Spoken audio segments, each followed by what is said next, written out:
তরমুজের খোসা ফেলে দিচ্ছেন, এই ভুলটি কখনোই করবেন না। তরমুজের খোসা দিয়ে বাঁচিয়ে নিতে পারেন সংসারের 1 বছরের খরচ। আজকে আমি তরমুজের খোসা দিয়ে মজাদার একটি রেসিপি আপনাদের সাথে শেয়ার করব। হ্যালো ভিউয়ার্স, কেমন আছেন সবাই? আশা করি সবাই অনেক ভালো আছেন। ভিডিওটি কেউ স্কিপ করবেন না, তাহলে কিন্তু বুঝতে পারবেন না। এই ভিডিও শেষে রয়েছে সিক্রেট কিছু টিপস, আর এই টিপসটি যদি না জানা থাকে তাহলে কিন্তু আপনাদের আফসোস থেকেই যাবে যে আমি এই মজাদার রেসিপিটি কিভাবে বানিয়ে নিলাম। তাই ভিডিওটি স্কিপ না করে পুরো ভিডিওটি মনোযোগ দিয়ে দেখে নেবেন। আপনিও কিন্তু অল্প কিছু উপকরণ দিয়ে খুব সহজে বানিয়ে নিতে পারবেন এরকম রেসিপি। আমি তরমুজের খোসা নেওয়ার জন্য এখানে একটা তরমুজ নিয়েছি, আর একটা তরমুজ কেটে মাঝখানে অর্ধেকটা করে নিয়েছি, আর অর্ধেকটা তরমুজ আমি নিয়েছি এই রেসিপিটি করার জন্য। এখানে কিন্তু তরমুজের যে ভিতরের অংশ সেটা কিন্তু লাগবে না, এখানে শুধু খোসাটার দরকার হবে। এজন্য আমি তরমুজটা কেটে নিচ্ছি।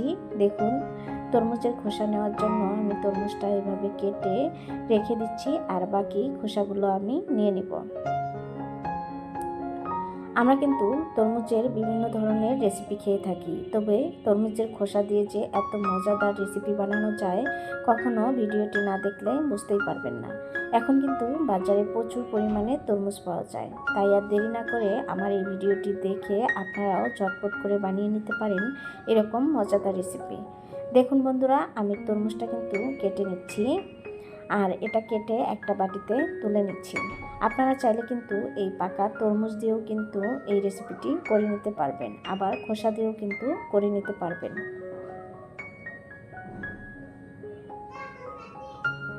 আমি আমার চ্যানেলে তরমুজ দিয়ে যে এই রেসিপিটি বানানো যায় সেটাও কিন্তু আপলোড করেছি, আপনারা চাইলে কিন্তু সেটাও দেখে আসতে পারেন।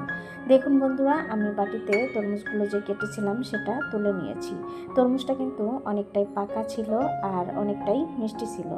এখন আমার প্রয়োজন হবে খোসাটার, আর সেজন্য আমি খোসাটা এইভাবে কেটে নিচ্ছি।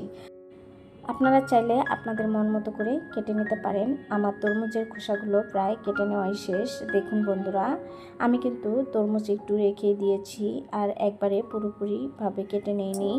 আর এই যে দেখুন, আমার তরমুজের খোসাগুলো কেটে নেওয়া শেষ। এখন একটা প্লেটে তুলে নিচ্ছি। যারা এ পর্যন্ত এসেও ভিডিওতে লাইক দিতে ভুলে গিয়েছেন, প্লিজ ভিডিওটি লাইক দিয়ে কন্টিনিউ করবেন। দেখুন বন্ধুরা, আমি এই যে প্লেটে খোসাগুলো তুলে নিয়েছি, আর খোসাগুলো আমি কতটা মোটা করে কেটে নিয়েছি সেটা তো দেখেই বুঝতে পাচ্ছেন। এখন একটা বাটিতে পরিমাণ মতো পানি নিয়েছি, সবগুলো খোসা এর মধ্যে দিয়ে দিচ্ছি। পরিষ্কার পানি দিয়ে খোসাগুলো ভালো করে ধুয়ে নিতে হবে। এই যে দেখুন বন্ধুরা, এখানে পানির পরিমাণটা একটু কম হয়েছে, সেজন্য আমি আরেকটু পানি বেশি করে দিয়ে নিলাম। আর এখন আমি ধুয়ে একটা প্লেটে তুলে নিচ্ছি।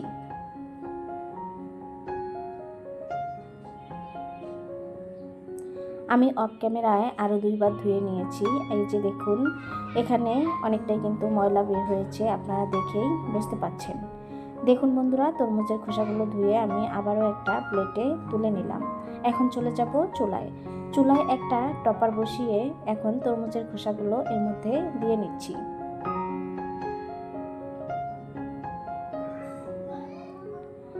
এখন আমি এর মধ্যে দিয়ে দিব পরিমাণ মতো পানি। পানি দিয়ে ঢাকনা দিয়ে ঢেকে এটা প্রায় আধা ঘন্টার মতো আমি জাল করে নেব। এটা ভালোভাবে সিদ্ধ করে নিতে হবে। মাঝখানে আমি কিছুক্ষণ আপনাদের এই যে ভিডিওতে দেখিয়ে দিচ্ছি, অনেকটাই কিন্তু বলক চলে এসেছে, আর এই খোসাগুলো কিন্তু এখনও পুরোপুরিভাবে সিদ্ধ হয়নি। একটু নেড়েচেড়ে উল্টিয়ে দিচ্ছি।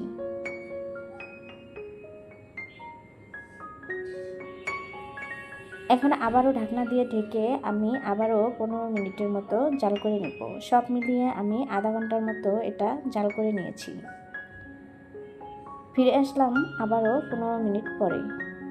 দেখুন, তরমুজের খোসাগুলো কিন্তু সুন্দরভাবে সিদ্ধ হয়ে গিয়েছে, আর পানিটা কিন্তু অনেকটাই কমে গিয়েছে। আমি চুলাটা মিডিয়াম আঁচে রেখে 15 মিনিট জাল করে নিয়েছি। এতে করে সুন্দরভাবে তরমুজের খোসাগুলো সিদ্ধ হয়ে গিয়েছে। এখন পানি ঝরিয়ে আমি খোসাগুলো তুলে নিচ্ছি।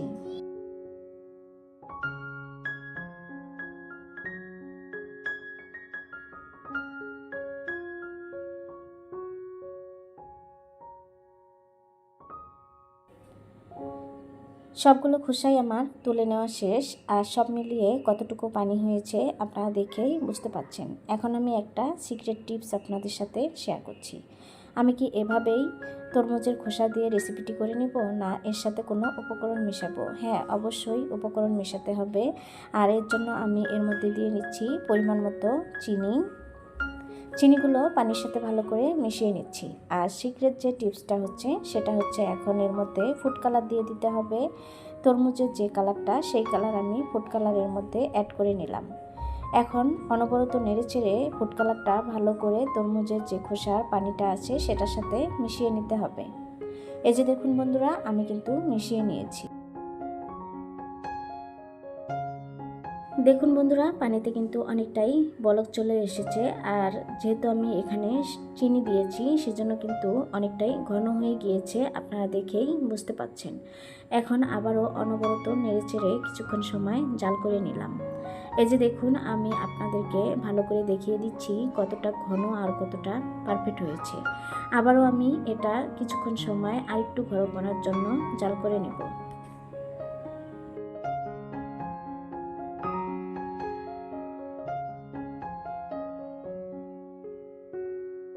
অনেকটাই কিন্তু ঘন হয়েছে, আর জাল করতে হবে না। আমার কিন্তু রান্নাটা কমপ্লিট হয়েছে, এখন নামিয়ে নিয়েছি। এই যে দেখুন কতটা ঘন হয়েছে, আশা করি আপনারা দেখেই বুঝতে পাচ্ছেন। আর কালারটা কিন্তু মাশাআল্লাহ অনেকটাই সুন্দর হয়েছিল, আর খেতেও কিন্তু অনেকটাই মজা হয়েছিল। এখন আমি একটা কাঁচের জার নিয়ে নেব আর এর মধ্যে ঢেলে নেব। এটা অবশ্যই ঠান্ডা করে ঢেলে নিতে হবে। দেখুন, আমি একটা কাঁচের জার নিয়েছি, আর এটা কিন্তু আপনারা 1 বছর পর্যন্ত সংরক্ষণ করে খেতে পারবেন। বাজার থেকে আমরা কিন্তু চড়া দামে জেলি কিনে খাই, সবসময় কিন্তু কম বেশি জেলিটা লাগেই।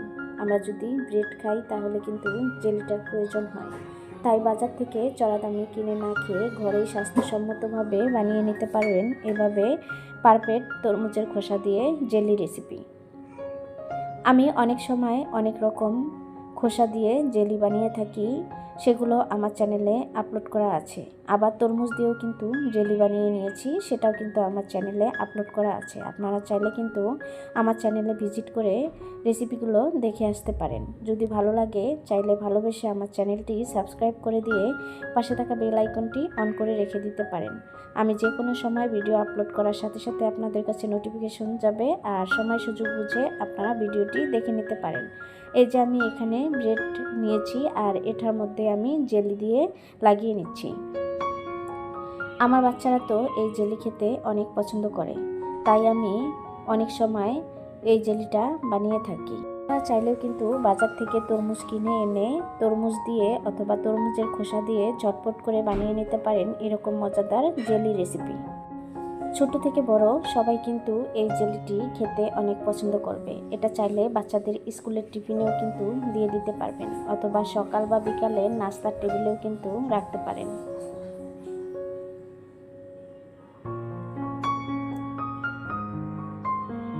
আমার ভিডিও বা ভয়েসে যদি কোনো রকম ভুল হয়ে থাকে ক্ষমা সুন্দর দৃষ্টিতে দেখবেন। যারা আমার চ্যানেলে নতুন ভিজিট করেছেন তাদেরকে অসংখ্য ধন্যবাদ। চাইলে আমার চ্যানেলটি সাবস্ক্রাইব করে দিয়ে পাশে থেকে যেতে পারেন। ভিডিওটি বেশি ভালো লাগলে ফ্রেন্ড এবং ফ্যামিলির সাথে শেয়ার করতে পারেন।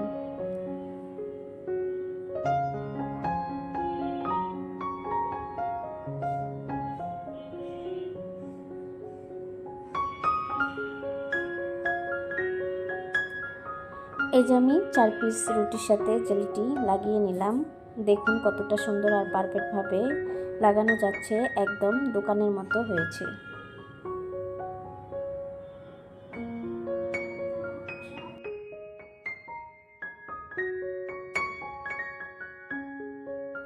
আমি লোভ আর সামলাতে পারিনি, সেজন্য একটা খেয়ে নিলাম। খেতে কিন্তু অনেক মজা হয়েছিল। আপনারা অবশ্যই বাসায় ট্রাই করবেন, আর কেমন হয় সেটা অবশ্যই কমেন্টের মাধ্যমে জানাবেন। আর হ্যাঁ বন্ধুরা, আমি তরমুজ দিয়ে আরেকটি জেলি রেসিপি আমার চ্যানেলে আপলোড করেছি। সেটা যদি আপনারা না দেখে থাকেন তাহলে অবশ্যই আমার চ্যানেলে গিয়ে সেই রেসিপিটিও দেখে নিতে পারেন। আশা করি ওই রেসিপিটিও আপনাদের কাছে ভালো লাগবে। আজ এ পর্যন্ত, আবারও কথা হবে অন্য কোনো ভিডিওতে। এ পর্যন্ত সবাই ভালো থাকবেন, সুস্থ থাকবেন, আমার পরিবারের জন্য দোয়া করবেন, আমিও আপনাদের জন্য দোয়া করব। আল্লাহ হাফেজ।